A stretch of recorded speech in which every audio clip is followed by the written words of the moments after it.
देखो जो हम लोग कल कहाँ तक पढ़े थे, आर्टिकल से कहाँ तक पहुँच गए थे।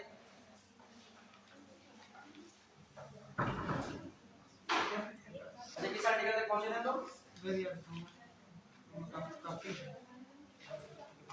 कहाँ तक पहुँचे थे बताइए। ये मंत्रिपरिषद हो गया था, राज्य का विधानमंडल हो गया था कि नहीं। अच्छा राज्य का विधानमंडल हो गया था कि नहीं, नहीं हुआ था ना, राज्य का विधानमंडल तक शायद नहीं हुआ था ना। अब देखो कार्य क्या है, आपके पास टाइम बहुत ही कम है, ऐसे समय में आपको पूरा जो नया तो कुछ पढ़ने की वो इसमें है नहीं, नया बहुत पढ़ेंगे तो चीजें जो पुरानी वाली भी है वो सब गड़बड़ कर देंगे। हाँ हाँ लिखा है, अब जो छुट्टी होगी तो उनको करा देंगे। देखो हर चीज लिखा पढ़ी होती है लेकिन व्यवहारिक भी होना पड़ता है। मान लीजिए कुछ चीजें स्किप हो गई होंगी, इनका जो है यहाँ पे कवर कर देंगे पुरानी चीजें, तो इतना नहीं बताएंगे इसमें, लेकिन बेसिक चीजें एक बार सही निगाह से हो जाएंगी। टारगेट तो हमारा है कि 395 तक पहुंचना है, कितने तक है प्रयास है। देखो इस समय बहुत पीएचडी किसी में नहीं आपको करना है, पहले काम। दूसरा काम इसमें प्रीवियस ईयर क्वेश्चंस को सॉल्व करते रहिए।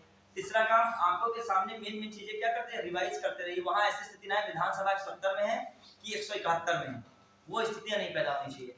ये नजदीक चीजें गड़बड़ा जाती हैं, तो ये चीजें आपको क्या करनी है, कवर करनी। दूसरी बात पॉलिटी को समझते चलिएगा, जितना मैंने टॉपिक पढ़ाया है कवर कराया उतने में से ही आपको क्वेश्चन मिल जाएगा, देख लेना ठीक है। आप सीरीज सॉल्व कर लीजिएगा, चाहे ध्यय की सॉल्व कीजिएगा, दृष्टि की सॉल्व कीजिएगा, यहाँ का भी देखिएगा। आपको पॉलिटी में क्वेश्चन क्या मिलते हैं, हमारे मिलेंगे। अभी मैंने उतना ही करा जितना इसमें जरूरी है। कोई भी विषय होता है उसकी कोई लिमिट नहीं है, उस पर रिसर्च होती है। उसमें आप चाहो तो उसमें रिसर्च करो, पूरी सुप्रीम कोर्ट चल रही है मौका जो है सीआरपीसी तो ठीक है, लेकिन इस पर भी चलती है।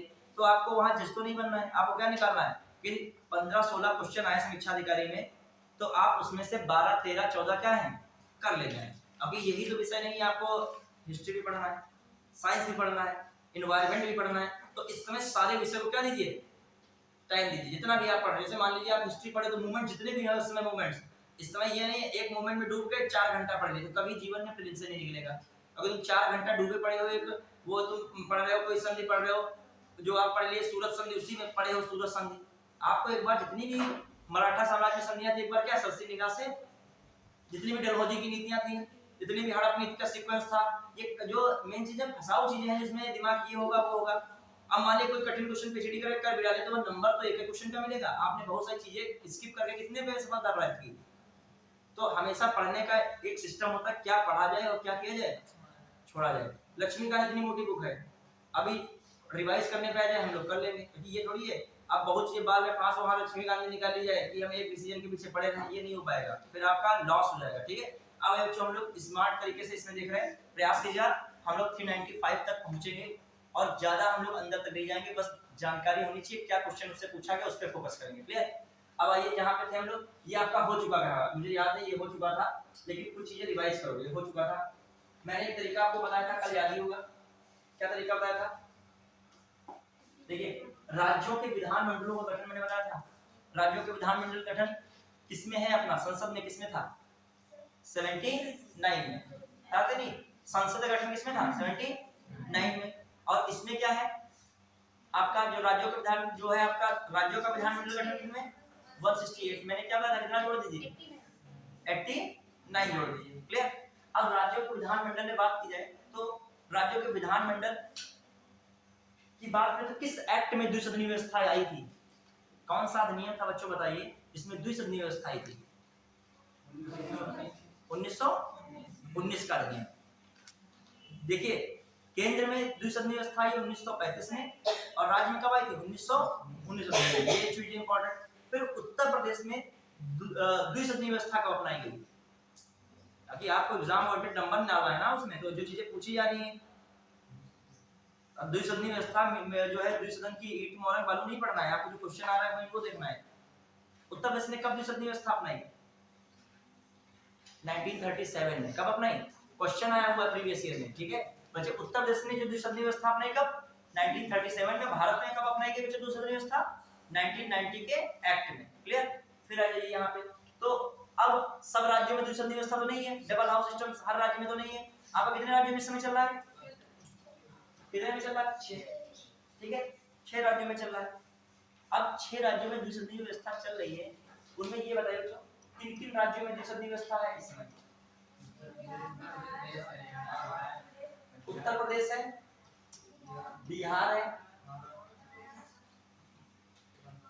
फिर कौन है आपका, महाराष्ट्र है, कर्नाटक, वेरी गुड, और कर्नाटक हो गया, और आंध्र प्रदेश, और कौन है, तेलंगाना, ठीक है। यूपी हो गया, बिहार हो गया, महाराष्ट्र हो गया, और कर्नाटक हो गया, आंध्र प्रदेश हो गया, तेलंगाना। क्लियर। अब एक बार बताइए, ये आ सकता है क्वेश्चन में से, कहां पे द्विसंधि व्यवस्था नहीं है।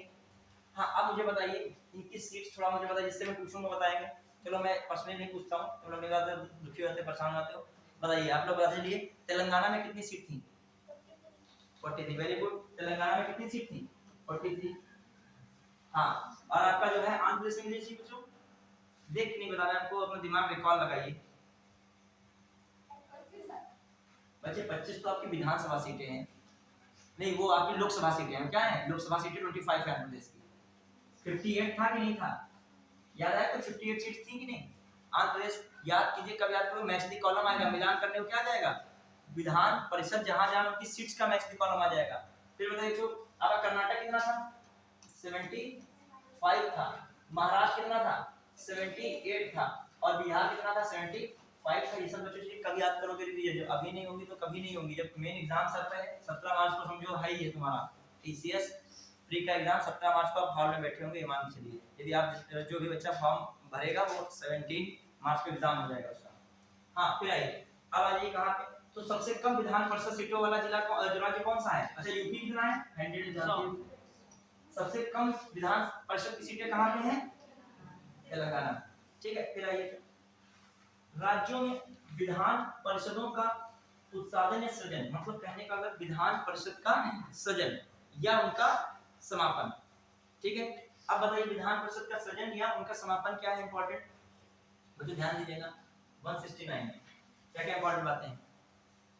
जो इनका सृजन हुआ और समापन, पहली बात, इसके लिए संसद में संविधान में संसद के द्वारा संविधान में संशोधन की आवश्यकता नहीं होगी।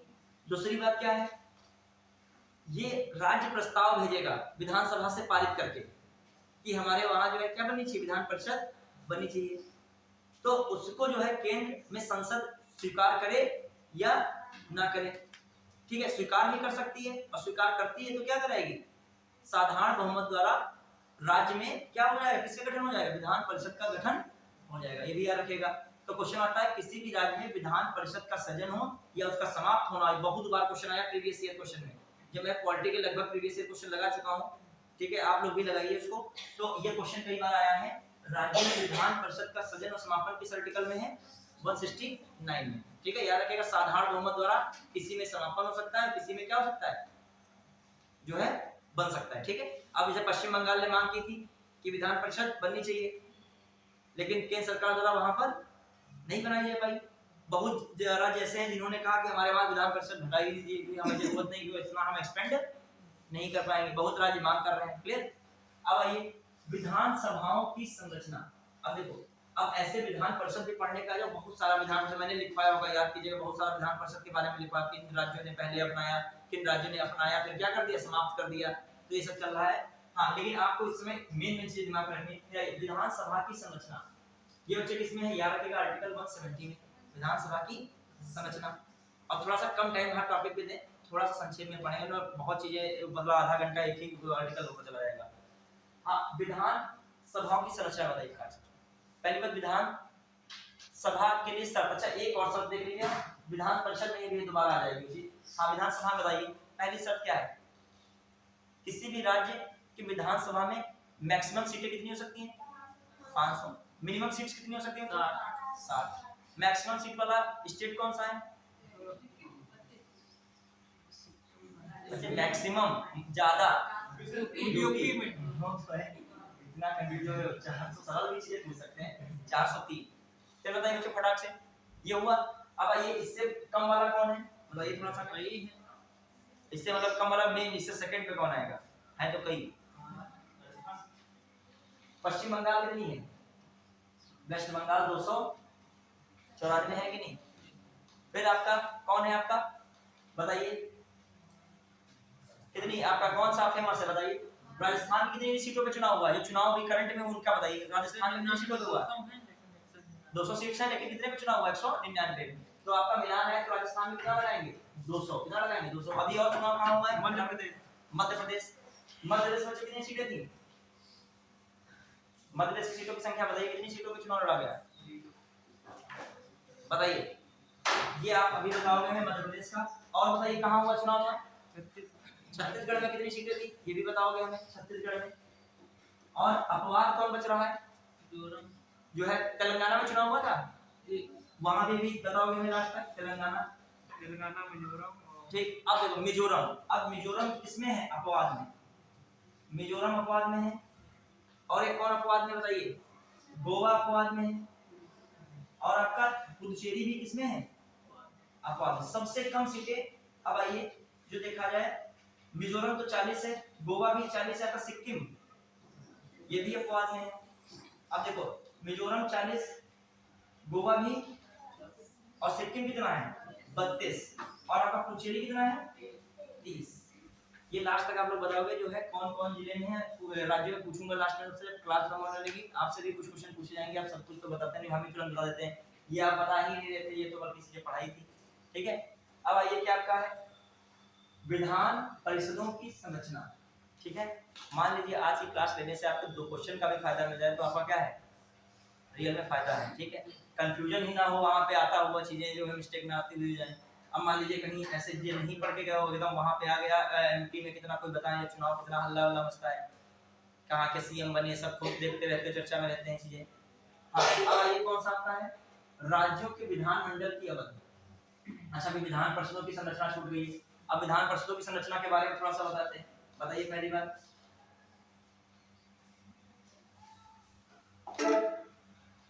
हाँ बताइए विधान परिषदों की संरचना के बारे में थोड़ा सा बताइए बच्चों में। ये इसमें संरचना लिखी, देखो कंफ्यूज ना होइएगा। वो विधान परिषद का सृजन है और क्या है? समापन है। संरचना किसमें है? 171 में। फिर आप बताइए विधान परिषद की संरचना के बारे में मुझे बताइए, जो पूछे जाते हैं क्वेश्चन बहुत बार आ चुके हैं। पहली बात, विधान परिषदों में संरचना में अधिकतम कितनी सीटें हो सकती हैं? अच्छा, विधान परिषद में अधिकतम कितनी सीटें हो सकती हैं बताइए। अभी तो मैंने सब पढ़ा दिया ना, रिवाइज का समय आ रहा है हिसाब से, तो बेसिक क्वेश्चन आए हुए कई बार। विधानसभा की कुल सीटों का 1/3 से अधिक नहीं हो सकती हैं। ये विधान परिषद में क्या होती है? अधिकतम सीटें। समझ पाएंगे नहीं बात को? मतलब किसी भी राज्य की विधानसभा की कुल सीटों का 1/3 से अधिक नहीं होगा। जो टोटल नंबर्स ऑफ विधानसभा कितना? 1/3, उसका वो क्या होगा? लेजिस्लेटिव काउंसिल, मतलब विधान परिषद है। समझ में नहीं बात को? जैसे उत्तर प्रदेश में 403 सीटें हैं, तो 403 सीटों का 1/3 किया जाए, 13×3 = 39। ठीक है, और एक मतलब लगभग जो आपका गया, लगभग कहने का मतलब चक्कू जाएगा। ठीक है, 3 × 3 और फिर गया 3 × 9, फिर गया 3 × 12, 134 पॉइंट समथिंग। तो मतलब उत्तर प्रदेश में 134 से 135 सीटें विधान परिषद, इससे ज्यादा नहीं हो सकती। क्या रहेंगी? इससे कम ही रहेंगी। तो उत्तर प्रदेश में कितनी सीटें हैं? 100। क्लियर, ये याद रखिएगा। फिर मैं कह रहा हूँ विधान परिषद में मिनिमम सीट कितनी हो सकती है? विधान परिषद में मिनिमम सीट कितनी हो सकती है बच्चों? कितनी सकते हैं? 40। समझ रहे हैं कि नहीं?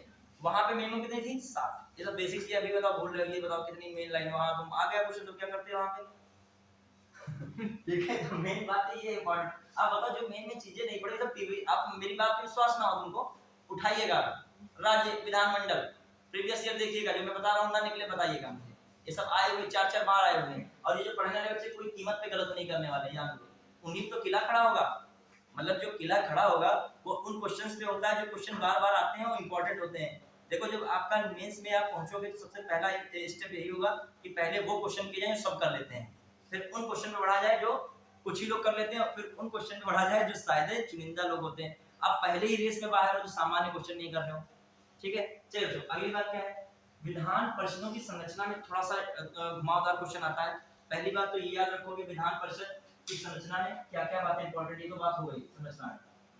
इसमें जो है सदस्यों का क्रम बहुत रहता है, कितने कौन हैं, ठीक है, कितने कौन हैं, तो बताइए क्या रहता है सिस्टम, बताइए। 1/3 है, फिर कितना है? 1/3 है, फिर कितना है आपका? 1/6 है, फिर 1/12 है 1/12। याद आया सिस्टम ये? क्लियर? याद रखोगे, इसमें से चीजें फंसती हैं, क्वेश्चन पूछ लिया जाता है। अब देखो 1/3 ये विधान परिषद का ये सब ये कितना है, ये मतलब इनको जोड़ोगे 1/3 बोल के क्या बन जाएगा 12/12 बन जाएगा। 12/12 पूरा कितना होता है 1। 1 को क्या मानते हैं मैथ के अकॉर्डिंग 100%, क्या हो जाएगा मतलब ये 100% में टुकड़े हैं, 1/3 समझ रहे हैं? ये पूरा सिस्टम है, इस तरीके रखा गया है। अब आइए मतलब पूरा नंबर सबको जोड़ो कितना बन जाएगा 1। 1 का ये हिस्सा ये हिस्सा ये हिस्सा ये हिस्सा और कौन ये हिस्सा, ठीक है, ये हिस्से हैं। तो अब बताइए आप लोग, और ये पूरी विधानसभा में टोटल 1 है, ये टोटल नंबर विधानसभा में है, उसमें से इतने हिस्से बटे। तो विधानसभा की कुल सीटों का 1/3, अच्छा विधानसभा की कुल सीटों का 1/3 किससे द्वारा चुना जाता है? स्थानीय निकाय द्वारा। स्थानीय निकाय में आपके कौन आ जाएंगे? ये नगर पालिका अध्यक्ष भी आएंगे, प्रधान वाला क्षेत्र भी आएगा, और आपका पंचायत इधर कौन है? नगर निकाय। ये सब किसमें आएंगे? आपको इतना पीएचडी नहीं कराएगा, आपसे बस ये पूछेगा 1/3, बच्चे ये पूछेगा आपसे 1/3 विधानसभा की कुल सीटों का 1/3 स्थानीय निकाय द्वारा चुने जाते हैं। ये लाइन सही है कि गलत है? बस आपको क्या लगाना होगा, वहां लिख देगा 2/3, क्या लिख देगा, और जल्दी 1/6 लिख देगा, क्या लिख देगा 1/6, कंफ्यूजन नहीं होना चाहिए, 1/3। फिर आइए 1/3 बच्चों, ये 1/3 अब एक हटा सकते हो, ये किसके द्वारा चुने जाएंगे? वेरी गुड, विधानसभा के सदस्यों द्वारा कुल विधान परिषद के 1/3 क्या करे जाएंगे? चुने जाएंगे। समझ पा रहे हो कि नहीं? कुछ याद हो रहा है, दिमाग में रिकॉल आ रहा है कि नहीं? जिसने पढ़ा होगा सही से वो बहुत अच्छा फील कर रहा होगा, उसको लग रहा होगा कि हमारी चीजें रिपीट हो रही हैं, रिकॉल हो रही हैं। अगर नहीं दिमाग लगा, समझ पाए कि नहीं? मतलब 403 विधायक हैं सीता मतलब मान लीजिए उत्तर प्रदेश में, तो 403 वाले लोग कितने लोगों को चुनेंगे? कुल विधान परिषद के 1/3 लोगों को, ठीक है? हाँ समझ पाए? फिर आइए 1/6 सबसे ज्यादा पूछा था क्वेश्चन, जो प्रीवियस ईयर में देखोगे तब पूछा था 1/6। हाँ, विधान परिषद के कुल सदस्यों का 1/6 राज्यपाल क्या करते हैं? मनोनीत करते हैं। क्या करते हैं? मनोनीत करते हैं। क्लियर? 1/6। अब 1/6 मनोनीत बच्चे कैसे करेंगे? आधार क्या रखा गया है बताइए बच्चों? आधार वही आधार, सोशल वर्क, फिर साइंस, लिटरेचर हो गया, फिर आपका कौन हो गया? आर्ट हो गया, क्या हो गया? और लेकिन इसमें सहकारिता क्षेत्र भी रख दोगे, कौन? कॉर्पोरेटिव जो है सोसाइटी भी रख दोगे, किसमें आ जाएगा? बस वहां पर कॉर्पोरेटिव सोसाइटी नहीं था, कहां पे? जो है राज्यसभा में, जो 12 सदस्यों को मनोनीत किया था, वहां 12 सदस्य मनोनीत थे, यहाँ पर कुल सदस्यों कितना? 1/6। क्लियर? आधार ये भी हो गया, तो दिमाग में आया। और उसमें मनोनीत करते थे किस आर्टिकल के तहत? मनोनीत 80 मनोनीत किसमें? 80 भी याद है तब भी दिमाग में आएगा, 80 में करते थे। फिर आइए अब आगे बढ़िए, अब बच्चे बताइए 1/12 सदस्यों को कौन चुनता है? जो है अब माध्यमिक वाले में 10+2 inter college, government inter college के जो टीचर्स चुनते हैं किसको? 1/12 सदस्यों को। और जो बच्चे 1/12 सदस्य उनको कौन चुनता है बच्चों? आप लोग जिसे स्नातक किए हो, कम से कम उधर टीचर्स में 3 वर्ष का अनुभव होना चाहिए, और आप लोगों को 3 वर्ष का अनुभव, मतलब कम से कम ग्रेजुएशन किए हुए 3 वर्ष आपके हो चुके हों। जैसे मान लीजिए तुरंत आपका 16 में हुआ है और तुरंत 19 का चुनाव आ गया, उसमें आप वोट बनवाने लगे विधान परिषद में, तो मैटर फंस जाएगा। ठीक है, समझ पाए कि नहीं? अब तो दिमाग में रहेगा। यदि हम पूरी नंबर मान लें, उत्तर प्रदेश में 120 सीटें हैं, मतलब 120 सीटें, हम 100 नहीं मान लें, कटता नहीं, इसीलिए समझाने के लिए। तो 3 चक्कू 40 कौन चुनेगा? स्थानीय निकाय के लोग। फिर 40 कौन चुनेंगे? विधायक लोग विधानसभा के। फिर विधानसभा के साथ और कितना? 20 लोग कौन चुनेंगे? 20 लोग कौन चुनेंगे? आपके 20 कौन चुनेंगे? जो है मनोनीत करेंगे कौन? राज्यपाल। और जो 10 लोग कौन चुनेंगे? 1/12 का मतलब 10, 12 से 1/12 गुणा कितना आएगा? 10 लोग माध्यमिक शिक्षक, सरकारी माध्यमिक शिक्षक, और 10 लोग कौन चुने जाएंगे? आप लोगों द्वारा।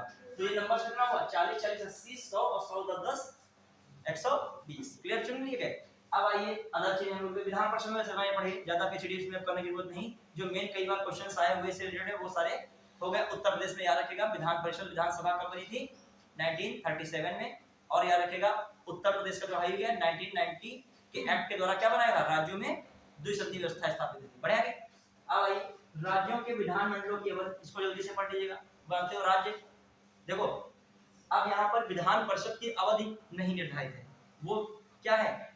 स्थायी में आता है, भले स्थायी में ना हो यहाँ पे, लेकिन उसकी अवधि नहीं है। विधान परिषद की बता रहा हूँ, विधान परिषद ये नहीं है 5 वर्ष के बाद 6 वर्ष के बाद क्या होगी, विघटित होगी, तो उसका कार्यकाल निश्चित नहीं है। किसका, विधान परिषद का। लेकिन विधान परिषद के सदस्य बनेंगे एमएलसी, उनका कार्यकाल कितना बच्चों, 6 वर्ष। जैसे क्वेश्चन आ जाए कि विधान परिषद का कार्यकाल है और तुरंत ऊपर लिखा हो 6 वर्ष और नीचे तुमने ऑप्शन देखा नहीं डी, इनमें से कोई नहीं, तो क्या लगाओगे, इनमें से कोई नहीं लगाओगे। अब उसने लिखा है विधान परिषद के सदस्य का जो कार्यकाल तक कितना रखोगे, 6। क्लियर। फिर आ जाइए विधानसभा का कार्यकाल कितना होता है, 5। ऑप्शन याद, ये आर्टिकल याद रखिएगा, कौन सा आवत वाला कौन है, कौन सा है, 172। ठीक है। अब बताइए ये कितने, ये बताइए उसमें, तो अब संसद से टैली करो, संसद में क्या था, जो संसद का कार्यकाल, संसद कार्यकाल टैली कीजिए, संसद कार्यकाल, ये हम दोनों को मिलाते हुए चल रहे हैं। जैसे मैं कह रहा हूं जो आपका ये जो है संसद थी अपने में किसमें थी, 79 में, ठीक है। और फिर मैं कह रहा था वहां पर आपका जो लोकसभा था किसमें, जो आपका ये विधानसभा आया है, वहां पर लोकसभा किसमें था, 81 में था, किसमें था, तो यहाँ पर किसमें है, ठीक है। हाँ, और वो आपका विधानसभा जो है वो कितने में, राज्यसभा किसमें था, 80 में था। और ये क्या बन रहा है आपका 171। फिर आइए विधान इसकी बताइए, वो वहां पे कितने में था, 81 में, किसमें था, और ये किसमें है, वो मैच कर रहे हैं हम, वहां से भी मैच कर रहे हैं, थोड़ा सा आपका दिमाग में रखे। 81 में संसद की समाधि बताई गई थी, यहाँ पर किसकी बताई जा रही है, 172 में। फिर आइए 173 में राज्य के विधानमंडल की सदस्यता के अर्हताएं, ठीक है। अब अर्हताएं में मेन खास कर है उम्र, खास कर रखेगा, विधानसभा की उम्र कितनी सदस्य होनी चाहिए, यानी 25, और विधान परिषद कितनी होनी चाहिए, 30, ठीक है। अब आइए कहां हम लोग पहुंचे, 174 में सत्र, सत्रावसान और विघटन, ये बात है, ये किसमें है, 174। और संसद में कब किसमें था, 85 में नहीं था, याद कीजिए बच्चों, बहुत फेमस है 85। संसद में क्या बात की जा रही है, ध्यान दीजिएगा, ये बात किसमें की जा रही है, संसद में 85 में। मैंने तरीका था फार्मूला 89, फार्मूला 89, शॉर्ट ट्रिक 89 याद रखिएगा, ठीक है। 89 वाला जोड़ दीजिए, इधर क्या बन जाएगा, राज्य बन जाएगा। हाँ बताइए अब सत्र, अब थोड़ा सा इसको समझ लीजिएगा कि तुझे क्वेश्चन आया कि सत्र है, सत्रावसान है, विघटन है। अब सत्र सेशन हो गया, क्या सेशन में होता है कि एक वर्ष में कितने सत्र होते हैं, 3 है, ठीक है। कम से कम कितने होने चाहिए, 2 होने चाहिए। दोनों सत्रों के बीच में मैक्सिमम टाइम कितना होना चाहिए, 6 मंथ हो सकता है, इससे ज्यादा नहीं हो सकता है। प्लस सत्र सबसे बड़ा कौन होता है, ग्रीष्म, और सत्र कौन होता है आपका, मानसून, फिर कौन होता है, शीत सत्र। फिर आइए बजट आता है किस सत्र में आता है, ग्रीष्म सत्र में आता है, किसमें आता है, ग्रीष्म में। भले ठंड में आपके समय आया है फरवरी में, लेकिन वो किसमें माना जाएगा, ग्रीष्म में। फिर आ जाइए खटाक से बात, जो बजट आए, अब आई सत्रावसान में क्या बताया था मैंने, सत्रावसान बजट फटाक से बताइए, प्रोरोगेशन, जब सत्र को रोका जाता है, सत्र को समाप्त किया जाता है, तो क्या होता है, सत्रावसान, सत्र का अवसान हो रहा है। और ये खासकर मंत्री परिषद की सलाह पर कौन करता है, राष्ट्रपति करता है, कौन कर रहा है, राष्ट्रपति। लेकिन इस सत्र, अब देखो सत्रावसान जाता है तो राज्यपाल करेगा, बच्चे यहाँ पर राष्ट्रपति है तो यहाँ पर राज्य का राज्यपाल करेगा, वहां पे कौन कर रहा है, राष्ट्रपति। मैं कुछ आपको वहां पे संसद से पढ़ाने लगा हूं और यहाँ पे कॉपी कर दिया, कौन करेगा, राज्यपाल। आप राज्यपाल और राष्ट्रपति में कोई दिक्कत नहीं, राष्ट्रपति जो संसद में करेगा वही यहाँ पे क्या होगा, राष्ट्रपति करेगा, तो कॉमन सेंस से बार बार आ रहा है। अब लोकपाल की नियुक्ति वहां पे कौन करेगा, राष्ट्रपति करेगा, लोकायुक्त की नियुक्ति यहाँ पे कौन करेगा, राज्यपाल करेगा। पूरा कन्वर्ट कर दीजिए राज्यपाल में। अब मेन ये तो सबको पता होगा, मेन आगे की स्थिति क्या है, सत्रावसान जो है ज्यादातर आता है विघटन के बाद। इसके बाद आता है विघटन के बाद क्या आता है, जब विघटन अनिश्चित काल के लिए आगे बढ़ जाता है, तो वो फिर देखो विघटन में खासकर बैठक इत्यादि निरस्त की जाती है, समाप्त की जाएगी। और विघटन जो सत्रावसान होता है पूरा पूरा क्या हो जाता है, सत्र क्या होता है, समाप्त हो जाता है। और ये तीनों चीजों को पावर किसके पास है, राज्यपाल के पास, और केंद्र में राष्ट्रपति। अब जो स्थगन वर्ड लिख के आए, जो कुछ ही देर के लिए होता है, कुछ घंटे के लिए भी हो सकता है, 1-2 दिन के लिए भी हो सकता है, वो कौन होता है, विघटन और स्थगन। वो कौन करता है, विधानसभा अध्यक्ष। और वहां पर कौन करेगा, या हेड ऑफ हाउस करता है, जो भी पीठासीन अधिकारी होता है उस समय वही करेगा। अब ये तीनों वर्ड में आपसे क्या क्वेश्चन पूछ सकता है, कंफ्यूजन वाला वर्ड याद रखेगा आपका, कौन हो गया, सत्र, 17 और 7 बस देखो आप इसमें एग्जाम वांटेड जल्दी जल्दी चीजें हो, कंफ्यूजन ना हो वहां पे। 17 17 और 7 है और कौन है विघटन है। ये जो है करने की पावर किसको है राष्ट्रपति, और यहाँ पर राज्यपाल। क्या स्वीकृति की शक्तियां हैं उसके पास? स्वीकृति की शक्तियां ये नहीं है, हमेशा मंत्रिपरिषद की सलाह पर ही करेगा। फिर आइए, और खासकर विघटन या भंग करना विधानसभा को कब होता है? खासकर मेन जो होता है 5 वर्ष के बाद होता है, जब नया चुनाव होने वाला। जो मेन जो है आपको मंत्रिपरिषद सलाह देगी और क्या करे किया जाएगा, विघटन किया जाएगा। लेकिन 5 वर्ष से पहले भी विघटन या भंग किया जा सकता है, ये भी शर्त है। अब आइए जो राष्ट्रपति क्या क्या करेगा, सत्र बुलाएगा, सत्र मतलब आयोजित करेगा, फिर विघटन भी कर सकता है, फिर सत्रावसान भी कर सकता है। लेकिन एक वर्ड बनता है कभी कोई स्थगन, वो कौन करेगा? हेड ऑफ हाउस करेगा। फिर आइए बच्चे फटाक से अभिभाषण, ये बहुत इंपॉर्टेंट क्वेश्चन है, देखिए पढ़ते रहिएगा कंफ्यूजन ना हो। वहां पर अभिभाषण किसमें था? मतलब जो संदेश भेजना हो नॉर्मली, अन्य सदनों को संबोधित करना हो, किसमें था? संसद में। कौन था बताइए? 86 में था। और यहाँ पर किसमें है? 175। वहां पे 85 86 87 याद रखिए, तीनों संबंधित है। सास मैंने क्या बताया था? सास सास सभी लोग आपके को ठीक है। हाँ तो सास का मतलब क्या है? Session, A for addition, address मतलब, और आपका एस फॉर स्पेशल एड्रेस।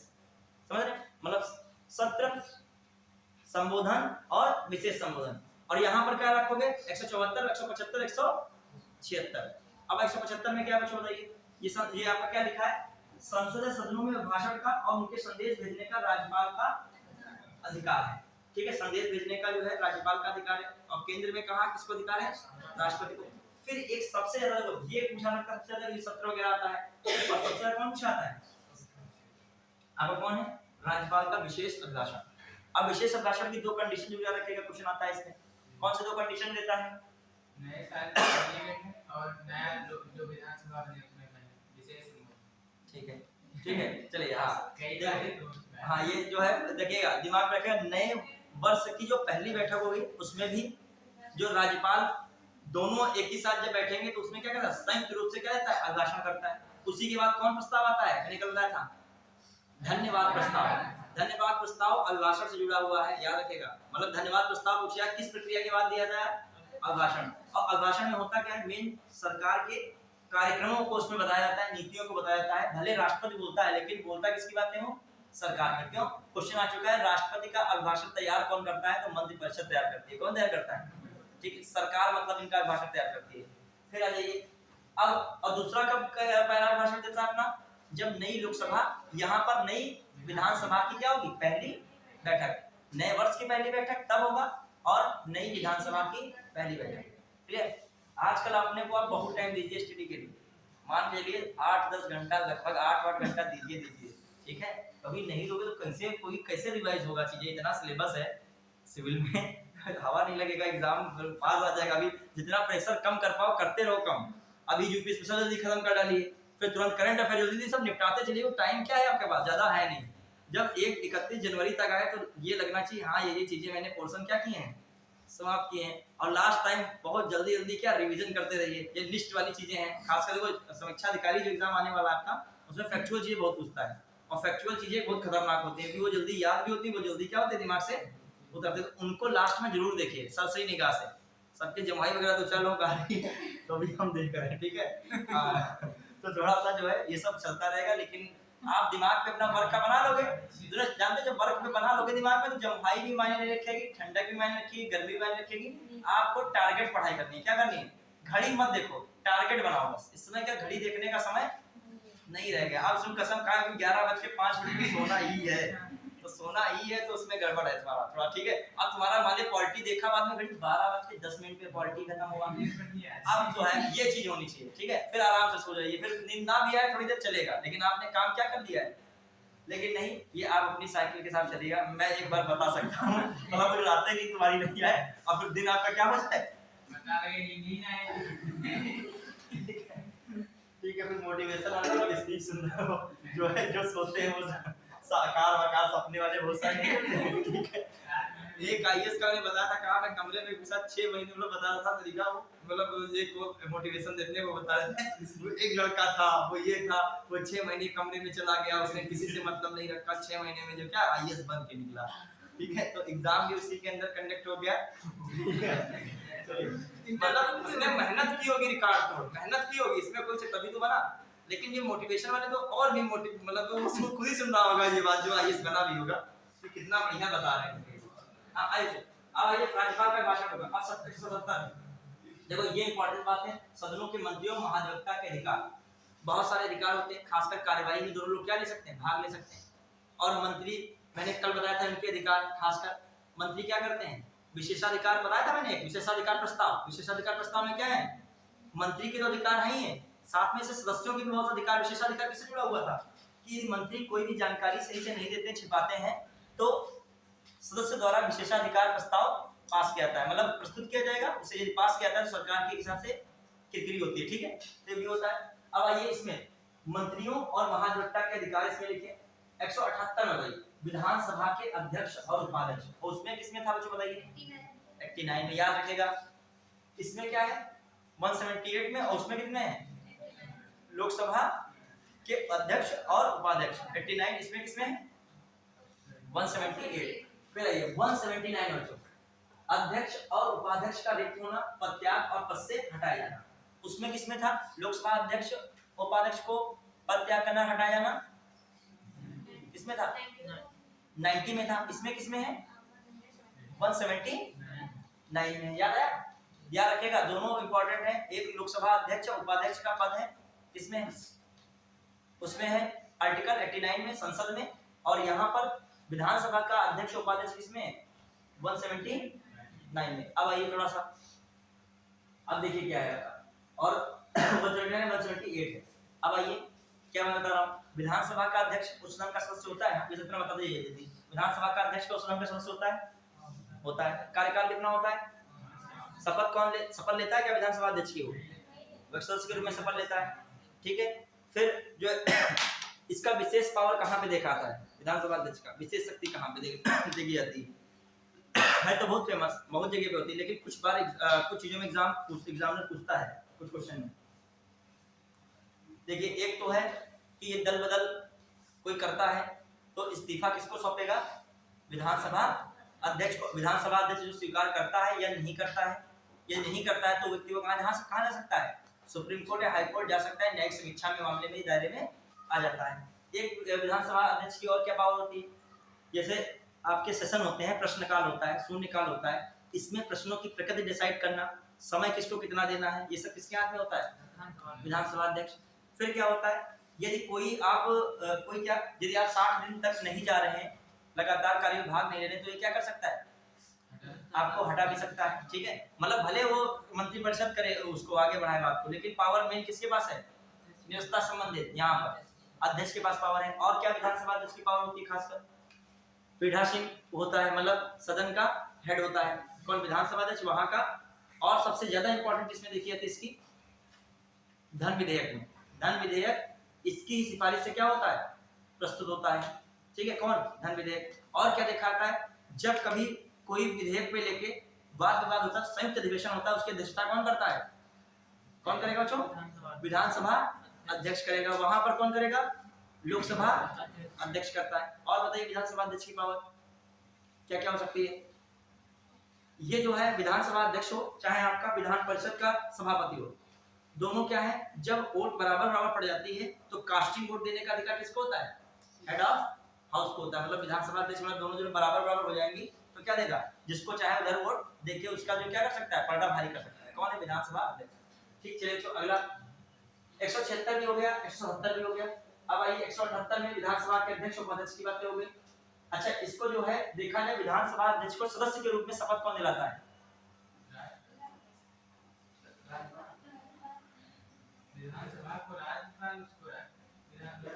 विधानसभा के अध्यक्ष को सदस्य के रूप में शपथ कौन दिलाता है, हाँ, प्रोटेम स्पीकर ही तो दिलाएगा, सबको सदस्यों को शपथ दिला रहा है तो इसको भी तो दिलाएगा एक सदस्य के रूप में। अब वो उसकी नियुक्ति कौन करता है, यहाँ पर प्रोटेम स्पीकर राज्यपाल, और उसको शपथ कौन दिलाता है, राज्यपाल।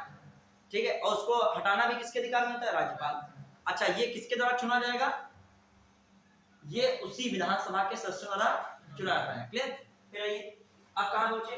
170। देखो हम जो बता रहे हैं उसमें ऐसे थोड़ी है, उसमें लाइन बना बना के जो हम बातें हमारी हैं उसमें कॉन्सेप्ट में क्या है कि लाइनें बन बन के आएंगी, और जब तभी जान पाओगे थोड़ा थोड़ा तुम क्या जानते होगे। वहां आएगा राज्यपाल द्वारा शपथ दिलाई जाती है, तुरंत तुम्हारे दिमाग में सोचने की शक्ति ही बंद हो गई उस समय। ऐसा रोचक लिख देते हैं, सब सही लिखती है। तो इसीलिए तो वो 10 लाख फॉर्म पड़ा, उनको 5-6 हजार बच्चों को बुलाना है, तो कैसे क्या फिल्टर किया जाएगा? ठीक है, चीज जहाँ भी अच्छी मिलनी होती है फाइट होती है। आपके यहाँ समीक्षा अधिकारी है, वो सचिवालय की है, तो वहाँ फाइट और ज्यादा है। आलो सर बोला कि समीक्षा अधिकारी थोड़ा वजन लगता है, और तुम लोग वजनदार वैसे भी हो, जो तुम लोग की योग्यता में किसी प्रकार का क्या नहीं रखा, संदेह हो सक नहीं करता है। कितनी भी देर पढ़ाओ हिलते नहीं हो, पढ़ते रहते हो, ऐसा क्यों? हाँ, क्या है आपका टाइम तो बिल्कुल जो है भूल ही जाके पढ़ते समय। ठीक है, आगे जो 180। अब अध्यक्ष के पद के कर्तव्यों का पालन करने या अध्यक्ष के रूप में कार्य करने की उपाध्यक्ष या अन्य व्यक्ति की शक्तियां। अब देखो आपको यहाँ से आर्टिकल कौन है, देखो वो सेगमेंट था 174, 175, 176, 3 याद रखेगा वहां से। यहाँ पर आपको क्या रखना है 178, 179। अब देखो 180 इतना इंपॉर्टेंट नहीं है। फिर अध्यक्ष के पदों के कर्तव्यों का पालन या अध्यक्ष के रूप में कार्य करने की उपाध्यक्ष व्यक्ति की जो है शक्ति है। हाँ, फिर 181 में जब अध्यक्ष या उपाध्यक्ष को पद से हटाने का कोई संकल्प विचाराधीन हो तो उसका पीठासीन का ना होना, ये भी इतना इंपॉर्टेंट है। आइए फिर विधान परिषद का सभापति किसमें आ गया? 181 में। किसमें आ गया? 182 में आ गया विधान परिषद का। अब वहां पर किसमें होता? किसमें? 93। हाँ 93 में। वहां पर किसमें? 93 में कितना जोड़ोगे? 89 जोड़ोगे तो कितना बन जाएगा? 182 बन जाएगा। तो ये दिमाग लगा रहे हैं, पूरा एकदम क्लियर है इंजीनियर। और मैंने यहाँ पे ऐसे बच्चों को बढ़िया बताते देखा है जो शुरू में बिल्कुल नहीं बता पाते थे।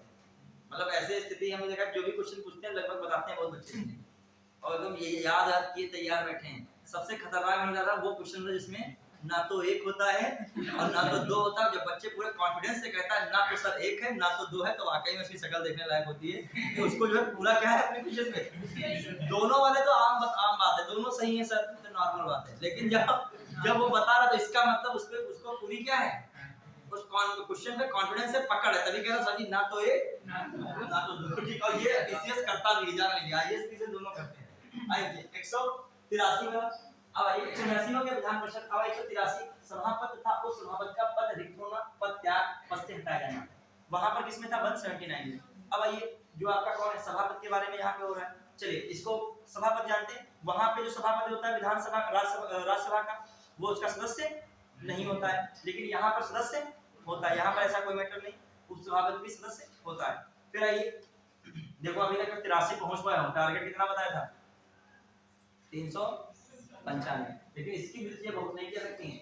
अब आइए 184 सभापति के कर्तव्यों का पालन करने, सभापति के रूप में कार्य करने की उपसभापति की शक्ति, वही वहां वाला था।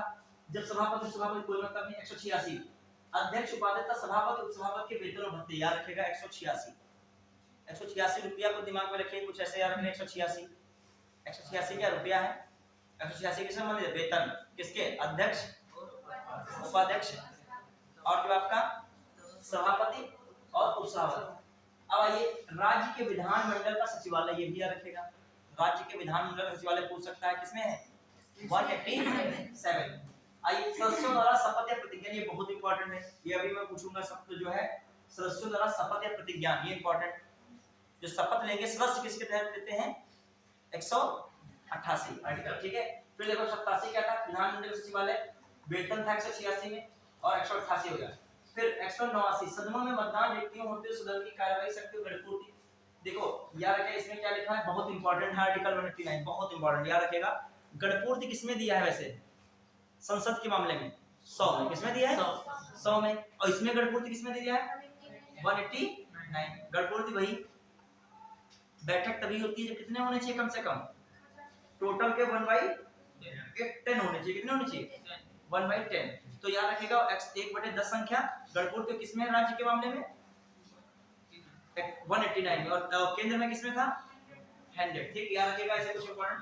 अब स्थानों का रिक्त होना कोई मतलब नहीं। अब 191 सदस्यों की निरंतरता संबंधित बातें हैं। निरंतरता में दो तरीके से निरंतरता होती है, एक तो आप जाइए नहीं, ठीक है, 60 दिन लगातार कार्रवाई में या बैठक में भाग ही न लीजिए बिना सूचित किए हुए, और दूसरी निरंतरता तो होती है जब निर्वाचन में आपको कुछ गलत पाया जाता है तो निरंतरता वो वाली हो जाती है। तो ये सदस्यों की निरंतरता याद है किसमें है, आर्टिकल 191 में संसद की निरंतरताओं से संबंधित प्रश्नों पर विनिश्चय। इसमें जो है प्रश्नों पर विनिश्चय संबंधित जो है किससे प्रश्न विनिश्चय कर लिया जाता है, भारत निर्वाचन आयोग से, भी याद रखेगा। 191 निरंतरता, 192 ये भी इंपॉर्टेंट। अब आइए सबसे इंपॉर्टेंट क्या है, ये वाला नहीं इंपॉर्टेंट है, ये विशेषाधिकार कौन था, कार्रवाई में भाग लेने वाला। हाँ आइए 194 वाला भी। अब देखो कौन कौन से आपका 190 तो बात नहीं, इतना 91 सदस्यों की निरंतरता है, 191 ये हो गया, 193 में इतना इंपॉर्टेंट नहीं, 194 विधानमंडल के सदनों की तथा उनके सदस्यों समितियों की शक्तियां विशेषाधिकार आदि। जो सदस्यों के विशेषाधिकार है किसमें है, 194 में, किसमें है। फिर आइए 195 सदस्यों के वेतन और भत्ते। अभी तक उपाध्यक्ष वगैरह के वेतन भत्ते किसमें देख रहे थे, 186 रुपया, और ये किसमें आ रहा है 100। देखो ये कुछ कठिन आर्टिकल है, क्योंकि बार-बार ये आते नहीं है, यूज होते नहीं है, तो इसलिए क्या रहता है कठिन बन जाते हैं। अभी आप अभी इसके बाद पढ़ोगे मौका लगेगा, पंचायत वाले पढ़ोगे बार-बार वो आर्टिकल आते हैं, तभी आप इजी लगते हैं। ये 194 क्या है, विधानमंडल के सदनों की सदस्यों समितियों की क्या है, शक्तियां विशेषाधिकार है। 195 इंपॉर्टेंट नहीं है। विधेयकों के पूरा स्थापन पारित किए जाने के संबंध में इतना इंपॉर्टेंट नहीं है। धन विधेयक से विधेयकों के बारे में विधान परिषद की शक्तियों पर निबंधन, ये भी इतना इंपॉर्टेंट नहीं है, ये इंपॉर्टेंट है। अच्छा ये दो इंपॉर्टेंट है, ये क्वेश्चन आता है, अभी मैं टेस्ट सीरीज देख रहा था उसमें आया था धन विधेयक की परिभाषा, और उसमें आर्टिकल कौन दिया था, दोनों दे दिया। अब कंफ्यूजन सुनो, धन विधेयक की प्रक्रिया किसमें है, 198 में, और ये धन विधेयक की क्या परिभाषा किसमें है, 199 में। तो इस चीज को थोड़ा सा ध्यान रखिएगा। देखो जो आर्टिकल आ रहा है हम टिक करेंगे लास्ट में, जो प्रीवियस ईयर में लिखे हैं। ये हो गया 180 198 और 199। फिर आइए ये बहुत इंपॉर्टेंट है, बहुत इंपॉर्टेंट आर्टिकल जो बार-बार यूज होते हैं, मैं उन पे टिक लगा रहा हूं। ये दो तीन इंपॉर्टेंट आए हैं। ये पता वीटो पावर जो है, वीटो पावर राज्य वाली किसमें आती है, और खासकर एक वीटो बहुत स्पेशल होती है, वीटो होती नहीं है वो, लेकिन इसी आर्टिकल में आती है। कुछ ऐसे विधेयक होते हैं जिनको राज्यपाल राष्ट्रपति के विचार के लिए आरक्षित कर सकता है, वो भी किस आर्टिकल में आता है, वो मतलब राष्ट्रपति की विवेकाधिकार शक्ति आ गई। मतलब कुछ ऐसे विधेयक हैं जिनको राष्ट्रपति द्वारा विचार करने के लिए अपने पास क्या कर सकता है, आरक्षित कर सकता है, रोक रख सकता है, वो किसमें आता है, वो भी किसमें आएगा। ठीक है, अब आइए 201 विचार के लिए आरक्षित विधेयक। अब देखो इसमें भी इसका जिक्र हो रहा है, विचार के लिए आरक्षित विधेयक, दोनों में बात हो रही है। हालांकि वीटो में तो यही आता है, लेकिन कभी-कभी ये जो ऑप्शन नहीं मिलता है किसको लगा देते हैं 200, लेकिन ये भी रखा है विचार के लिए आरक्षित विधेयक, इसको 201 पढ़ लीजिएगा, ये भी दिमाग में रखिएगा 201। हालांकि वो 200 में कभी-कभी मैंने देखा है, लेकिन इसको 201 में रखिए, जो आरक्षित वाला यहाँ पे आ गया है तो 201 रखिए ज्यादा सही। ठीक है 201 क्लियर, 200 मिस्टेक भी हो सकता है, यहाँ पे सही लिस्ट है। हाँ फिर आइए वार्षिक वित्तीय विवरण, ये बजट हो गया, वहां पे बजट किसमें था 112 में, ये वर्ड किसमें आया था, और यहाँ पर किसमें आ रहा है 202। अब आइए प्राकलनों जो आकलन है, एस्टीमेट है के संबंध में प्रक्रिया 203, विनियोग विधेयक 204। अब देखिए जो कल वाला उस दिन हम बजट नहीं बता पाए थे, वो अभी आएगा, बजट वाला जो नहीं हो पाएगा कल हम करेंगे। वहां भी राज्य वाला भी आ गया था, और किसका आ गया है, वो केंद्र वाला था, यहाँ पर कौन आया राज्य वाला। लेकिन इसमें जो अभी हम पढ़ जाएंगे पूरा बजट में, तो फिर यही टॉपिक चलता रहेगा। तो हम पहले अपना जो टास्क खत्म करने के हमने उसमें लिखा है आर्टिकल जितने भी बाकी थे वो पहले हम कवर करेंगे, नहीं तो बार-बार रिपीट होगा उसमें बुक में। अब देखो लेखांकन, इसमें आर्टिकल याद कर लेगा, विनियोग विधेयक हो गया, ये का टॉपिक बजट ही रखेंगे, 1 घंटा बजट ही चलेगा। कौन हो गया 204 विनियोग विधेयक। कभी भी संचित निश्चित धन निकाला जाता है तो उसके पहले कौन सा विधेयक पारित होता है, विनियोग विधेयक। ठीक है, फिर अनुपूरक विधेयक हो गया, अतिरिक्त हो गया, अधिक अनुदान हो गया। जो मान लीजिए कुछ कम पड़ रहा है तो उसके लिए कौन सा विधेयक लाएंगे, अनुपूरक। ठीक है, फिर अतिरिक्त, ये दोनों तीनों बातें किसमें हैं 205 में। अब इसकी बात हम लोग करेंगे, लेकिन जो है पूरा इसका टॉपिक पढ़ाएंगे। अब आ जाइए किसमें में, ये देख लेगा लेखानुदान, प्रत्यानुदान, अपनानुदान, फिर वित्त विधेयक के बारे में विशेष उपबंध, ये तो जानते हैं वित्त विधेयक। उसमें वित्त विधेयक किसमें था,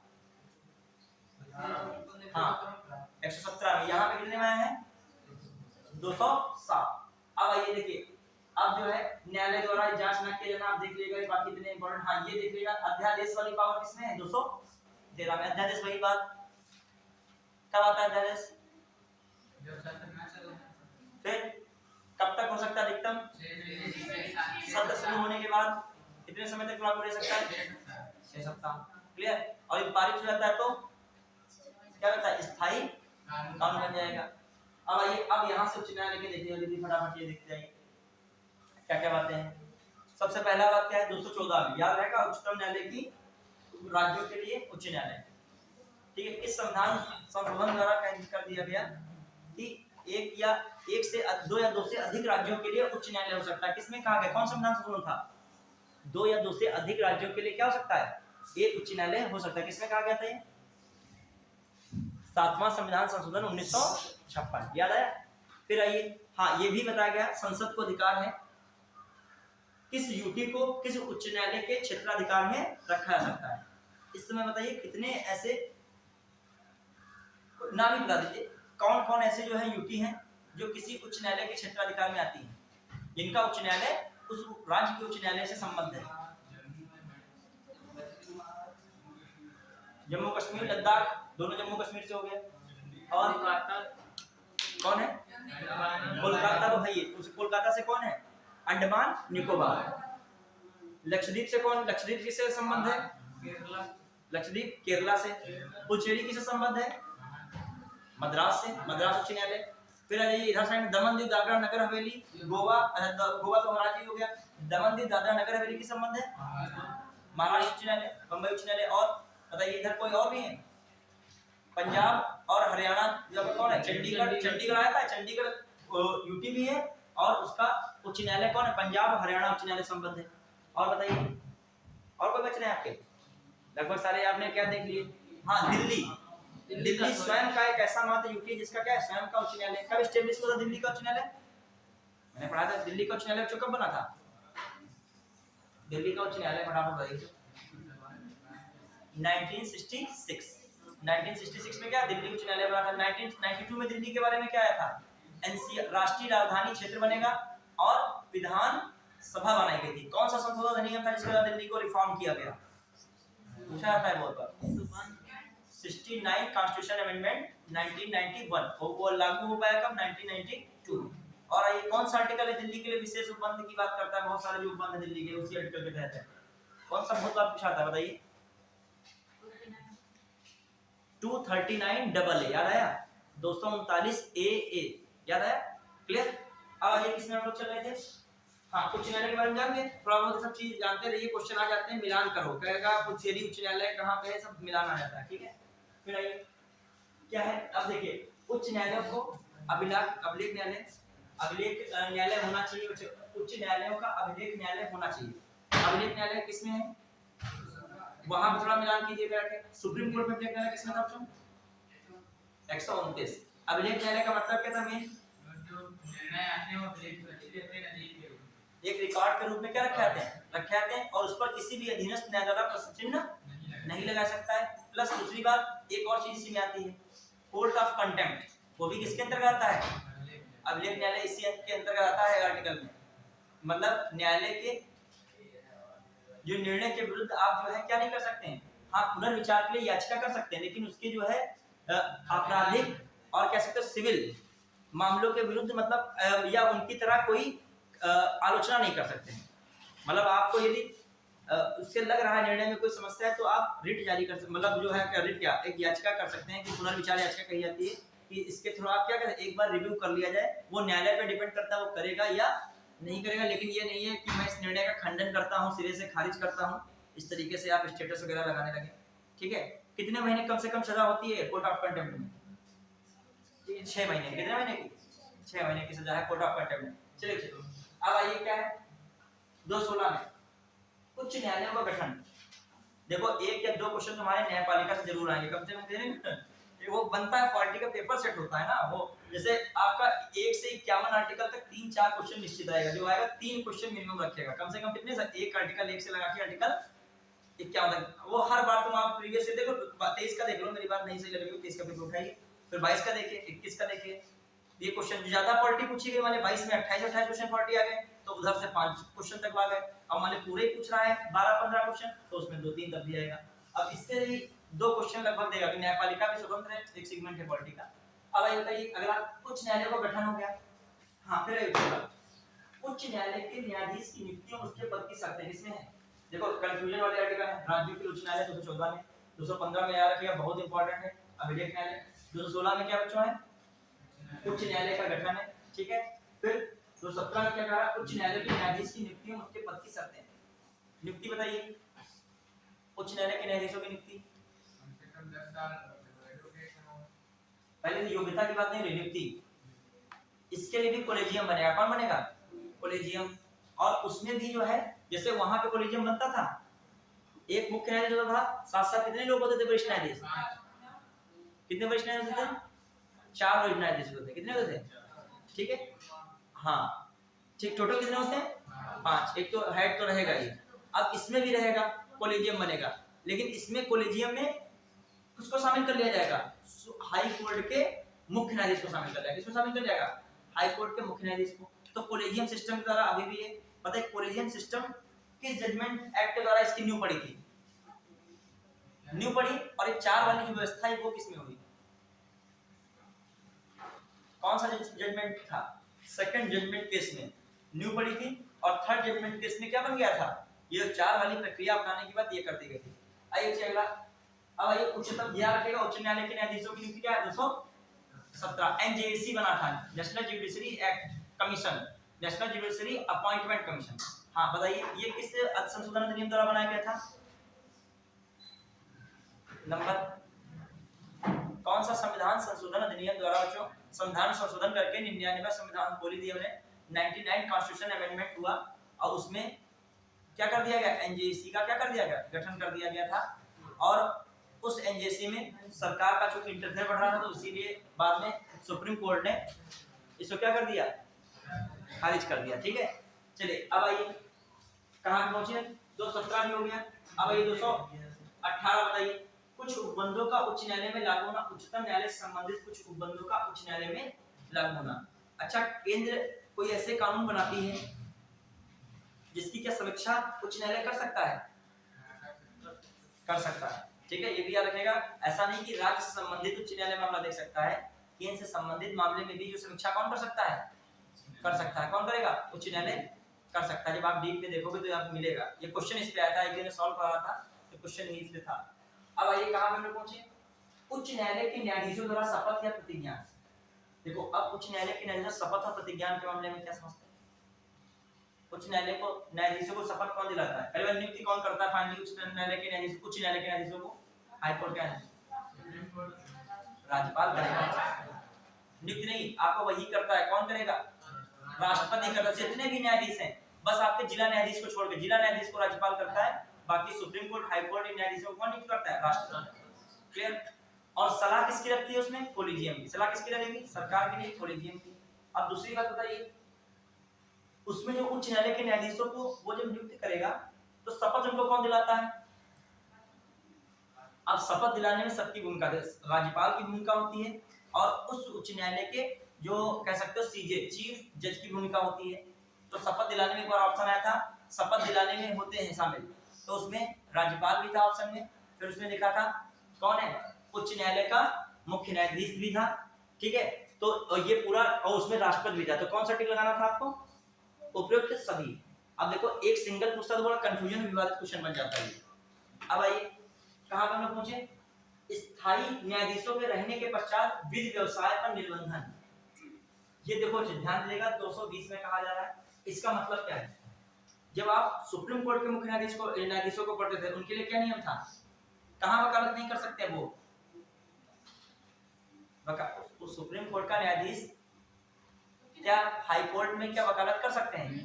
नहीं कर सकते। लेकिन अब यहाँ पर बताइए, अब यहाँ का स्थायी न्यायाधीश रहने के पश्चात विधि व्यवसाय पर निर्बंधन। अब जो खासकर ये बात कहना चाह रहा है कि जो यहाँ का जो है न्यायाधीश रहेगा, कौन?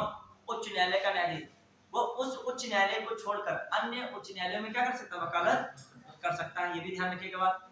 तो ये किसमें है? आर्टिकल 220। अब देखो जो इंपॉर्टेंट होगा मैं इसके दोबारा स्केच लगाऊंगा वहां पे, कौन कौन तुमको लास्ट में रिवाइज करने हैं। फिर बच्चों अगला, न्यायाधीशों का वेतन। उच्च न्यायालय के न्यायाधीशों का वेतन, इसमें 221 इंपॉर्टेंट है। 21 रुपए नहीं देते ज्यादा लोग, 21 रुपए देते हैं। 11 है, 21 है, 51 है तो याद रखिएगा वेतन इतना मिलता नहीं है, ठीक है। उच्च न्यायालय का वेतन जो न्यायाधीश कितना होता है, 2,25,000, ठीक है। इसके मुख्य न्यायाधीश को कितना मिलता है, 2,50,000, ठीक है। तो अब बताइए यहाँ पे मैं बात कर रहा हूँ कि इनका वेतन जो है क्या राज्य वित्त आपात लगाया जाएगा देश में, तब क्या इनके वेतन में कमी की जा सकती है, की जा सकती है। एक क्वेश्चन यहाँ से फंस जाता है।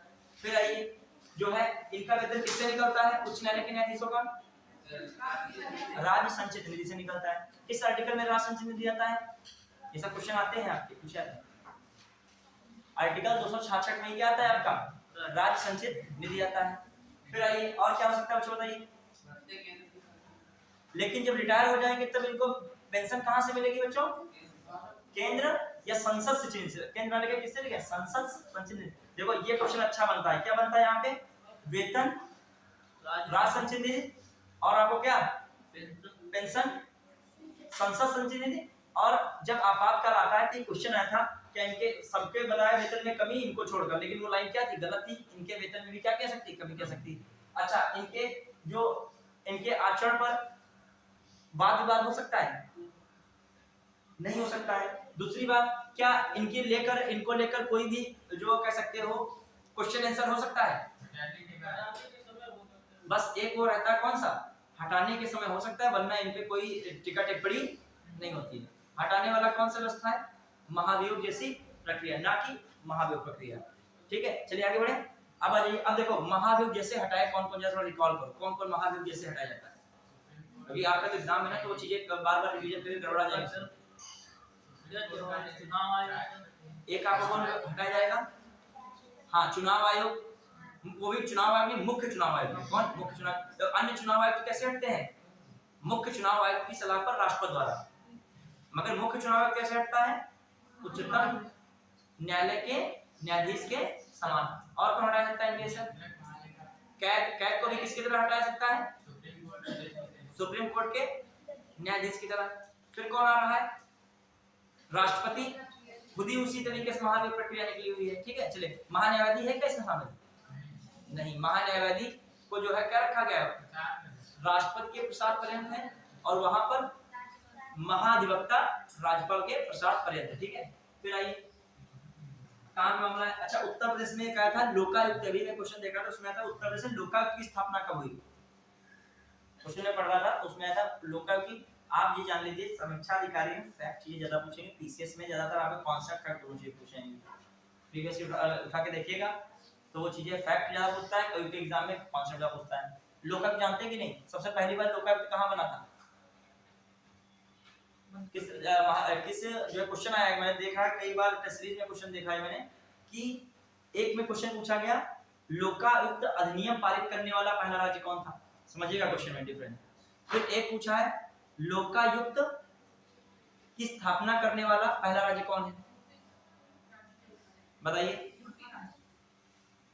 यूपी तो बच्चे बहुत देर में आया, मतलब तीसरे नंबर पे आया। देखो जब क्वेश्चन आया कि लोकायुक्त अधिनियम पारित करने वाला पहला राज्य कौन बना, उड़ीसा बना था। कौन बना था क्वेश्चन, उसमें ऑप्शन में महाराष्ट्र भी रखा था, क्या रखा था, महाराष्ट्र बच्चे वो लगाते। और लोकायुक्त का पहले बनने वाला राज्य कौन बना, 1971 में कौन बना, महाराष्ट्र बना। अपने यूपी में कब लोकायुक्त आया था बच्चों,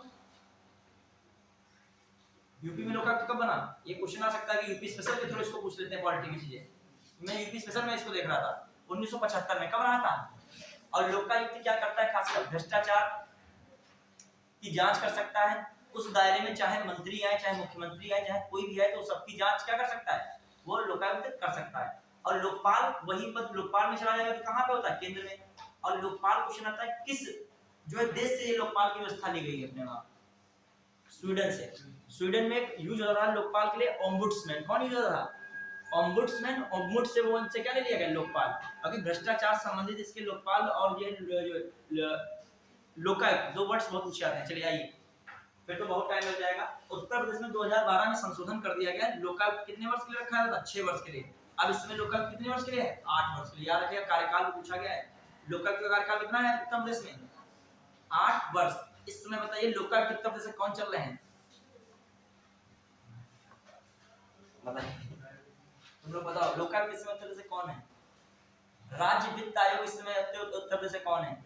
तुम लोग पढ़ते हो राज्य वो केंद्र का जो है वित्त आयोग के अध्यक्ष। मैं पूछ रहा हूँ कौन? एक क्वेश्चन में देख रहा हूँ में आया था, राज्य वित्त आयोग के अध्यक्ष पूछ लिया उसने, कौन सा पूछ लिया? बताइए, दो क्वेश्चन तुम लोगों से पूछा हूँ, ये भी बताइए। राज्य वित्त आयोग के अध्यक्ष, और दूसरा मैंने पूछा क्या, लोकायुक्त इस समय उत्तर प्रदेश कौन चल रहा है? ये आप लोग बताओगे लास्ट तक, ये नोट करके चलो, कहीं ना कहीं बताना यहाँ के लोगों को। अभी दो क्वेश्चन नोट कीजिए तुरंत लिखिए, ठीक है? जो चीजें टाइम मिले, टाइम नहीं सर नोट कर ले। आइए सर अगला, किसी न्यायाधीश का एक उच्च न्यायालय से दूसरे उच्च न्यायालय का स्थानांतरण, टू गो टू स्टडी गो कहते थे, कुछ याद है कि जल्दी का क्या कहते थे? टू वाला मतलब टू कुछ ऐसे याद रखिए, टू का मतलब ट्रिपल टू कहाँ का है? एक उच्च न्यायालय से दूसरे उच्च न्यायालय में न्यायाधीश का स्थानांतरण कैसे होता था? इसमें कैसे होगा? ऐसे थोड़ी हो जाएगा। पहले किसकी सलाह लगेगी? कॉन्सेप्ट इसमें उस उच्च न्यायालय के न्यायाधीश की लगेगी जिस उच्च न्यायालय में जा रहा है, और उस उच्च न्यायालय में लगेगी जिस उच्च न्यायालय में वो क्या है भेजा जाएगा, प्लस सुप्रीम कोर्ट का मुख्य न्यायाधीश भी इसमें भूमिका में रहेगा। और ये फाइनली स्वीकृत कौन करेगा? इसमें सिफारिश किससे लेनी पड़ेगी? इसमें फाइनली स्वीकृत राष्ट्रपति से। इसमें तीनों का रोल आता है, कितने का? सभी का रोल आ रहा है देखा जाए तो। ये याद रखेगा, एक जगह से दूसरे, एक इसमें दिया गया अच्छा इंपॉर्टेंट क्वेश्चन है 222, अभी बाद में इनको रिपीट करेंगे मेन चीजें जल्दी से। आइए 223, कार्यकारी मुख्य न्यायमूर्ति की नियुक्ति, मुझे कार्यकारी मुख्य न्यायमूर्ति की नियुक्ति बताइए, मुझे बताइए कार्यकारी मुख्य न्यायमूर्ति की नियुक्ति फटाफट बताइए, ध्यान दीजिएगा। कार्यकारी मुख्य न्यायमूर्ति की नियुक्ति का मतलब क्या है? कौन नियुक्ति करेगा? पहली बात, कार्यकारी मुख्य न्यायमूर्ति की नियुक्ति राष्ट्रपति, क्योंकि वहां पर आपका कौन नहीं है उस समय, सीजे है ही नहीं। मुख्य न्यायाधीश जब उच्च न्यायालय का नहीं है तो आपकी नियुक्ति तो होगी मुख्य कार्यकारी नियुक्ति। अब आइए अपर एवं कार्यकारी न्यायाधीशों की नियुक्ति, अन्य कार्यकारी न्यायाधीशों की भी क्या हो सकती है नियुक्ति। यहाँ लेकिन तदर्थ न्यायाधीश की नियुक्ति नहीं है, यहाँ पे कार्यकारी न्यायाधीश हो सकता है लेकिन तदर्थ न्यायाधीश। अब तदर्थ न्यायाधीश के लिए क्या व्यवस्था थी बताई थी मैंने, बताइए कौन तदर्थ न्यायाधीश होता है? सब क्या थी तदर्थ न्यायाधीश की? तदर्थ न्यायाधीश की बच्चों क्या शर्त थी? एडॉप्ट जो जज होता है उसकी क्या शर्तें थी बताइए?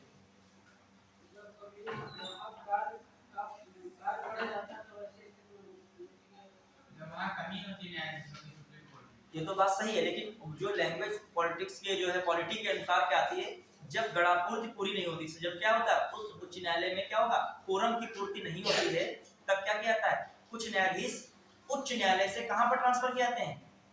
उच्चतम न्यायालय में, और वो अस्थायी तौर पर होते हैं। उनकी नियुक्ति कौन करता है? ये, लेकिन वो योग्यता कौन धारित करते हो? उच्चतम न्यायालय के न्यायाधीश बनने की योग्यता क्या करते हो? धारित करते हो, लेकिन शर्त ये है। और उच्चतम न्यायालय के न्यायाधीश की योग्यता धारित करने की शर्त क्या थी बच्चों बताइए? हमारी बात समझिएगा, देखो पेज फंस रहा है इसमें, देखिए ध्यान दीजिएगा मैं बताना क्या चाह रहा हूँ।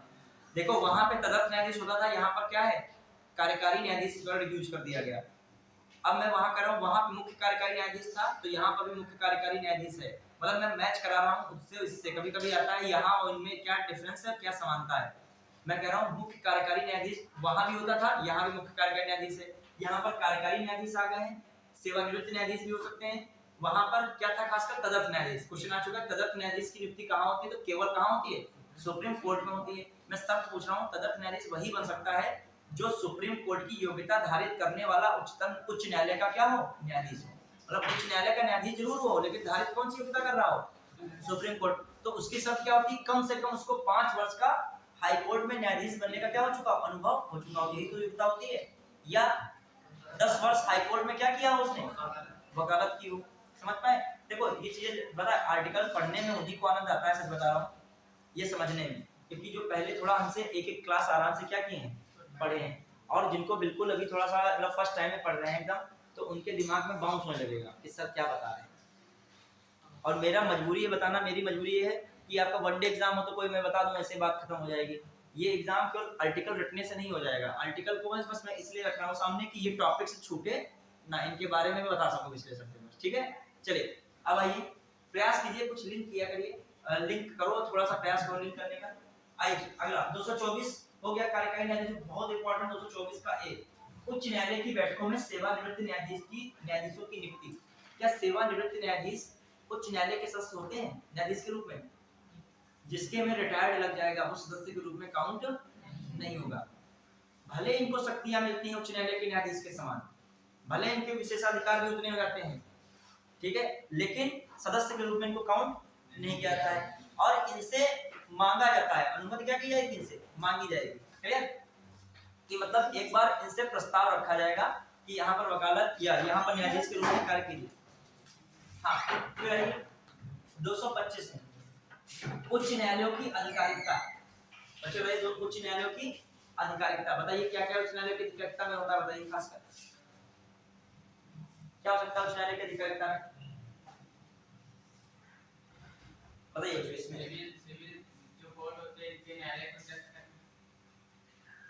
देखो अधिकारिकता में बहुत सारी चीजें आती हैं, विवाह इत्यादि के मामले भी आ सकते हैं, अपील वाला भी, हालांकि होता नहीं इसमें अपील है, लेकिन अधिकारिकता में वो भी चीजें आ जाती हैं।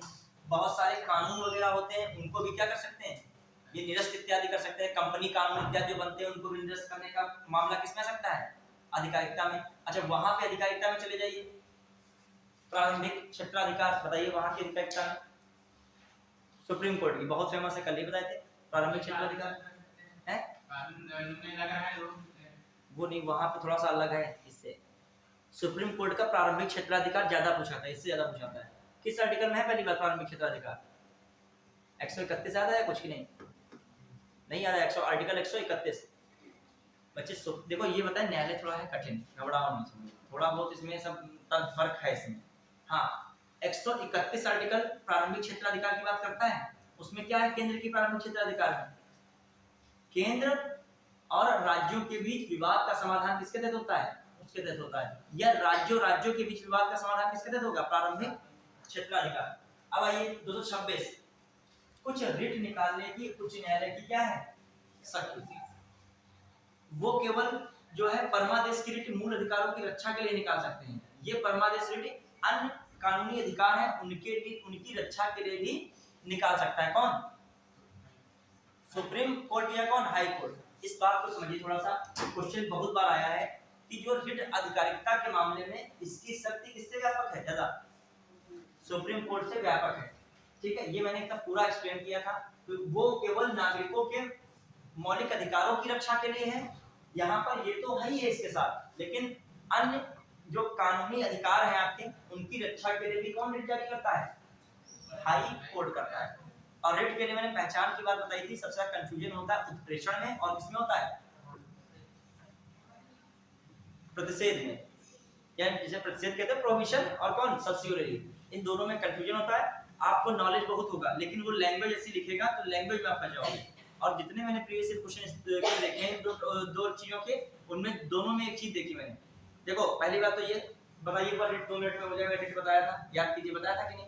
बंदी प्रत्यक्षीकरण तो सीधी बात है, गलत तरीके से गिरफ्तारी हुई है तो 24 घंटे में दंडाधिकारी के समक्ष प्रस्तुत करना है, और ये है क्या, यदि गलत तरीके से तो रिहा किया जाएगा, और नहीं है तो आगे की कार्रवाई होगी। लेकिन मेन इसके बाद परमादेश क्या था बच्चों, परम आदेश।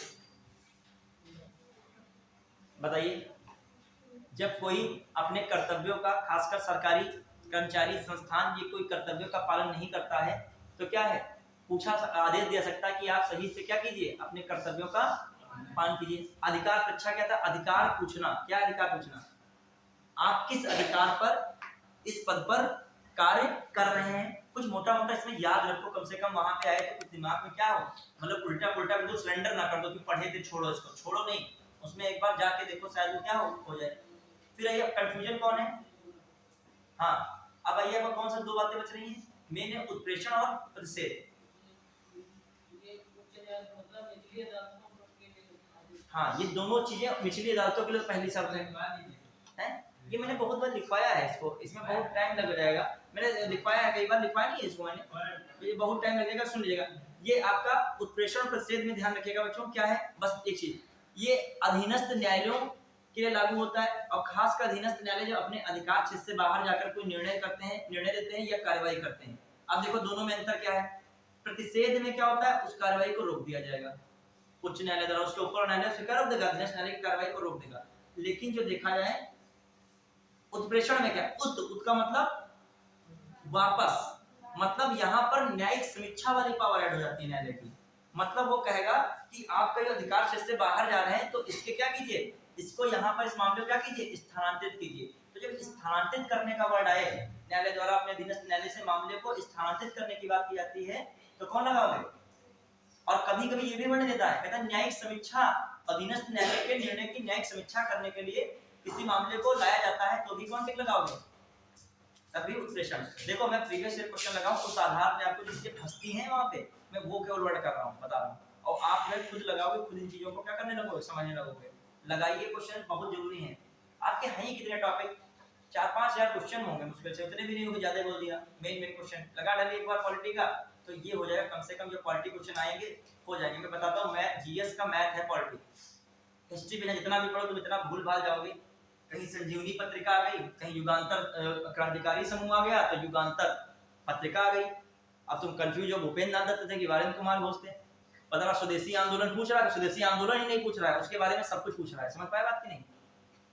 मतलब जो स्वदेशी आंदोलन चला वो नहीं पूछेगा, आपसे पूछेगा Indian society of oriental art की स्थापना किसने की थी, पूछेगा स्वदेश बांधव समिति किसके समय बना, मतलब वो समितियां और एक्ट पूछ लेगा, वो नहीं पूछेगा। लेकिन स्वदेशी आंदोलन के कारण कुछ एक्ट बने थे बहुत इंपॉर्टेंट, वो एक्ट बहुत पूछे जाते हैं। जैसे कौन सा एक्ट बहुत इंपॉर्टेंट, अब स्वदेशी आंदोलन आगे ना बढ़ पाए, कौन से एक्ट बना दिए गए, सबसे इंपॉर्टेंट एक्ट था।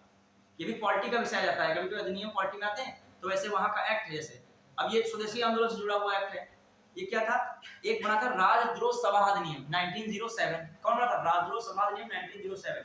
क्यों बनाया गया? स्वदेशी आंदोलन क्या कर पाए, इंडिया भर में कंट्रोल हो पाए। स्वदेशी आंदोलन जानते हो 1905 में हुआ था, ये तो जानते होगे। बंगाल विभाजन की घोषणा की गई थी, कब की गई थी? 16 जुलाई नहीं था, जुलाई 16 अक्टूबर उधर वाली डेट थी। हाँ, जुलाई 1905 में। ये कब इसके विरोध में स्वदेशी आंदोलन खड़ा किया गया और घोषणा की गई स्वदेशी आंदोलन की?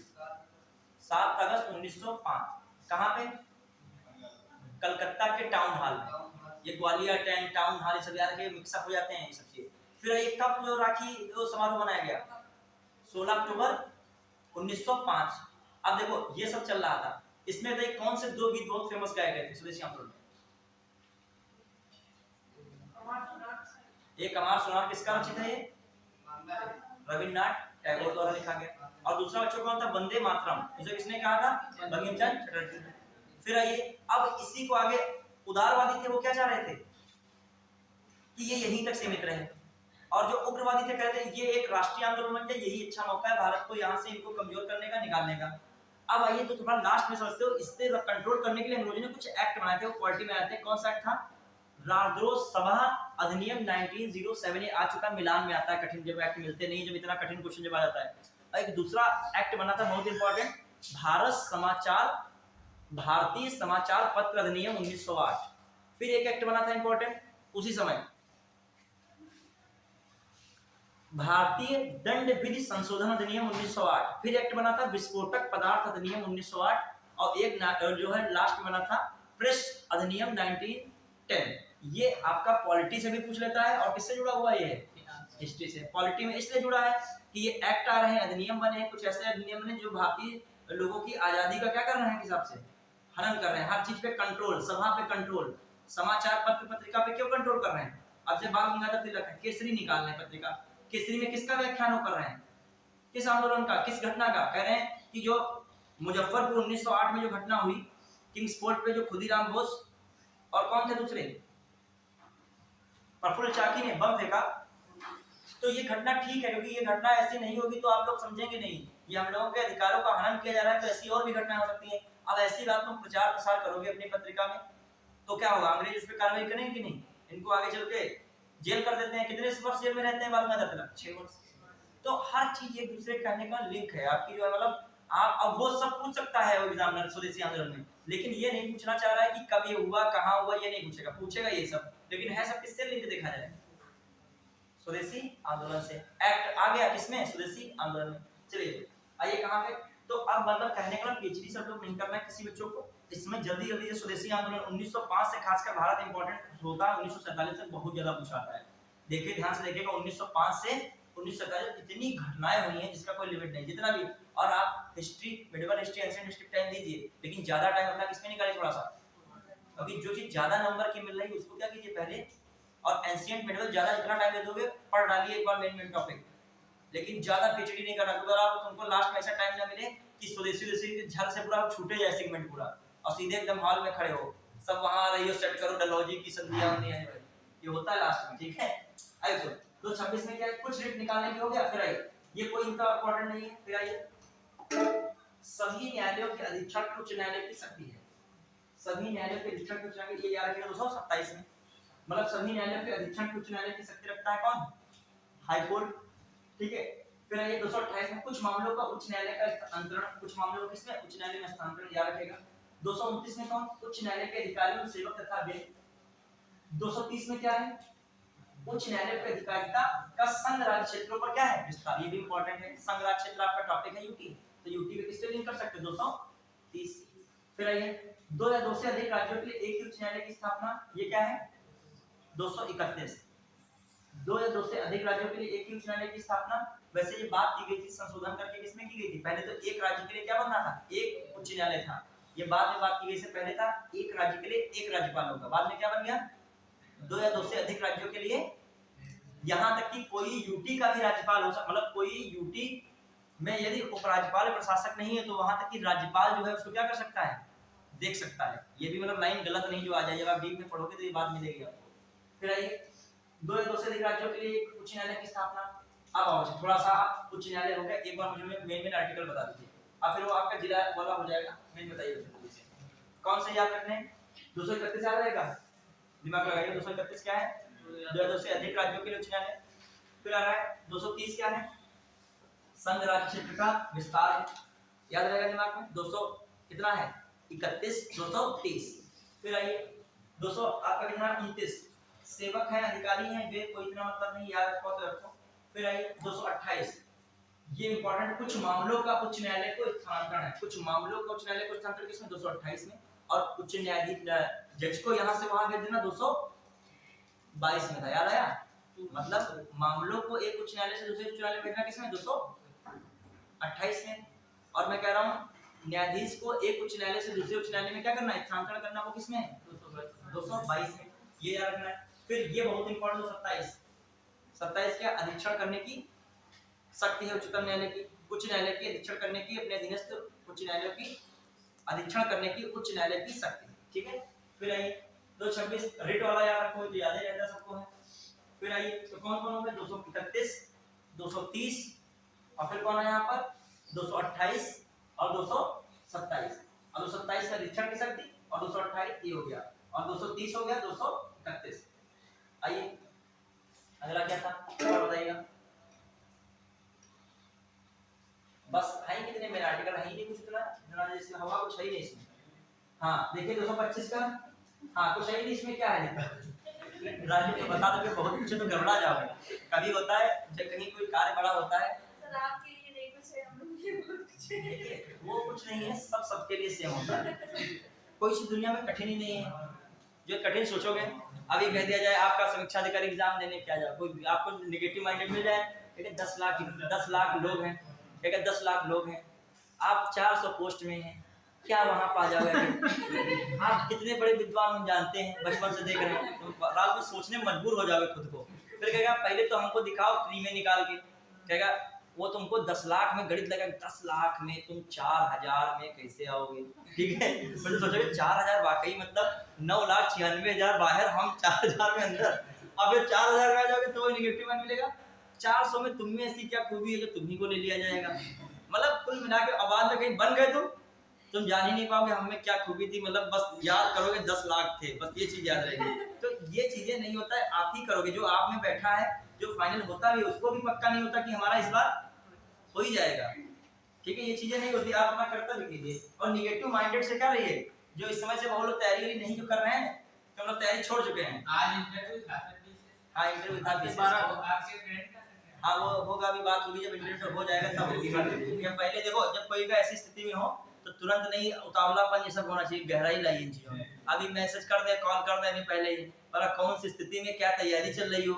अभी उसने खुद ही हमसे कहा था कि जैसे हमारा इंटरव्यू हो जाएगा हम आपसे बात करेंगे। और दिल्ली में तैयारी कर रही लड़की है, तो दिल्ली में तैयारी कर रही है, तो वो कह रही थी तुरंत इंटरव्यू कर घर जाएंगे, घर से फिर कहाँ पहुंच जाएंगे, दिल्ली। फिर क्योंकि अब इंटरव्यू थोड़ी और घूमने लगे घर जाके कि अब हम बन गए एसडीएम बन गए, ये नहीं होता है। वो तुरंत पीसीएस नहीं लगा है, तुरंत ये वाला पीसीएस देंगे, समीक्षा अधिकारी भी देंगे वो। तो कह रही थी अब तुरंत वहां से आके लखनऊ दिल्ली जब आएंगे तब मैं आपसे बात करूंगी, मतलब जो है कैसा क्या इंटरव्यू रहा अपना, वहाँ पूरा जितना एक्सपीरियंस है शेयर करूंगी। तो अब उसके बीच में हमके पास टाइम, हमारे पास तो बिल्कुल ही नहीं है, ठीक है, और उसके पास भी टाइम नहीं, उसके बीच में डिस्टर्ब करना बार-बार इंटरव्यू तुम्हारा किस डेट में है क्या है, तो आजकल पब्लिकली सभी जान जाते हो। अब बताओ तुम मुझसे पूछोगे इंटरव्यू क्या है, दुनिया जान रही है इंटरव्यू है, अब बताओ डिस्टर्ब होगा कि नहीं होगा? आप खुद ही अपने आप बताएंगे, एक्सपीरियंस जो बताएंगे हम आप लोगों से क्या करेंगे शेयर कर, जो कहीं बन गए एसडीएम वगैरह तो मैं यहाँ भी रहूंगा, ठीक है, तो हम अपना एक्सपीरियंस भी करेंगे। यहाँ पे लाएंगे उसमें क्या है, देखिए कोई आपका मित्र अच्छी जगह पहुँचता है उसमें क्या है, और जरा भी अभिमान नहीं है, बहुत शांत है, बहुत मतलब गंभीर है। जब आप आएंगे तो कोई भी ऐसा नहीं आपको लगा एटीट्यूड इस तरीके का, बहुत नॉर्मल बढ़िया चीजें बताएंगे, जो बस हम भी भगवान से दुआ करते हैं जो अपने जानने वाला मित्र हो या कोई भी हो तो वो हो जाए फाइनली। और लेकिन दोस्त को कष्ट बहुत होता है ये सच्चाई है, ये सच्चाई चली हुई, ठीक है, मगर फिर सोचो कि हमको जब कष्ट होगा तो हमारे में फिर खुशी कौन मनाएगा, तो फिर अपने पे भी सोचा करो चीजों को, थोड़ा महान बनो, व्यापक बनो, ठीक है। लेकिन होता है कष्ट, यदि आगे पीछे सीट पे बैठे हो और तुम्हारा आगे वाला नाम आ जाए, दुनिया का है ना है, लेकिन उसका एक और कष्ट होता है कि देखो यार मित्र थे दोनों लोग, और दूसरी ओर खुशी होती है कि अपना व्यक्ति एसडीएम बन जाएगा तो कभी जाएंगे तो मतलब अच्छे से बात करेगा, मिलेगा, या कहीं मोटिवेशन के तौर पर उसको बुलाया जाएगा तो आ जाएगा, वरना एक प्रोटोकॉल होता है फाइनली कि कैसे आएगा टाइम में। आपको मित्र होगा तो इतना प्रोटोकॉल मित्रता नहीं रहता है। अब देखिए कृष्ण सुदामा में कौन सा प्रोटोकॉल था बताइए, मित्रता ही तो थी, वरना वो महाराजा है, राजा है, उसके लिए इसे क्या तुरंत दरबार में सब इसलिए नहीं होती है, इसलिए ठीक है, मायने रखती है। आइए कहाँ पे ये सब हो गया कि नहीं?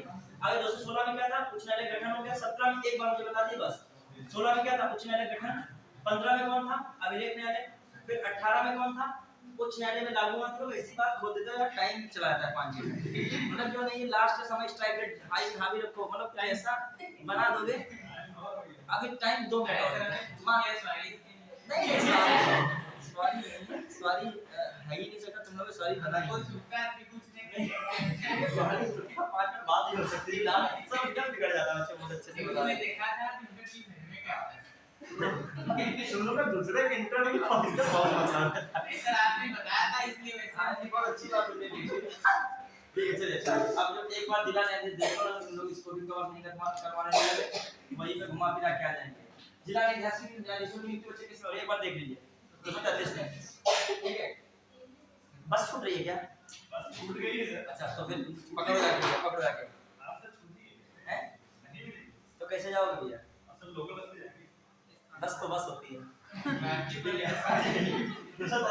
मुझे देख लीजिए एक मिनट के लिए, बस 2 मिनट ये खत्म करो, कम से कम ये तो खत्म कर लीजिए जो हम उसमें डालते हैं ना कितना क्या कवर हुआ है। हाँ 233 क्या है, जिला न्यायाधीशों की नियुक्ति हो गई, और बच्चों क्या है आपका 234 में क्या है, न्यायिक सेवा में जिला न्यायाधीशों से भिन्न व्यक्तियों की क्या है भर्ती है, ये बहुत पूछा था आर्टिकल है 233 जिला न्यायाधीशों की नियुक्ति, और ये नियुक्ति करता कौन है यहाँ पर, राज्यपाल करता है।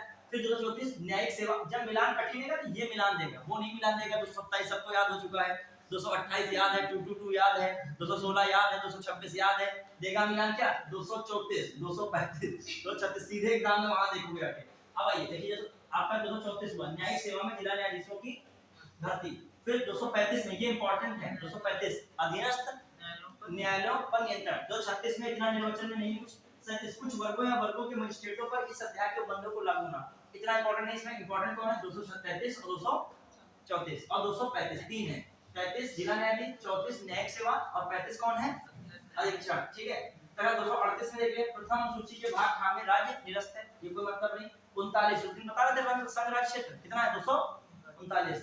अब आइए मैं इसमें सारे नहीं बताना चाह रहा हूं, इसमें देखो मैंने ए बताया था दिल्ली के संबंध में क्या है विशेष उपबंध, अब देखो सारे आपको पढ़ लीजिएगा इंटरेस्ट से, लेकिन मेन चीजें थी।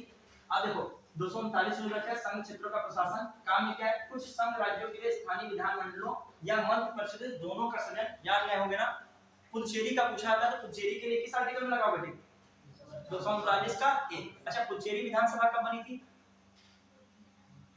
दिल्ली तो बन गई 1992 में, ये कब बनी? 1963 में। पुचेरी विधानसभा जो कब बनी थी? 1963। तो ये बात जो पुचेरी विधानसभा बन रही, मंत्री बन रहे हैं, ये किसमें लिखा है? 239 का। और यानी जो विधानसभा जो होती है उसमें कितने मंत्री परिषद कितने मंत्री बन सकते हैं किसी भी राज्य की विधानसभा में?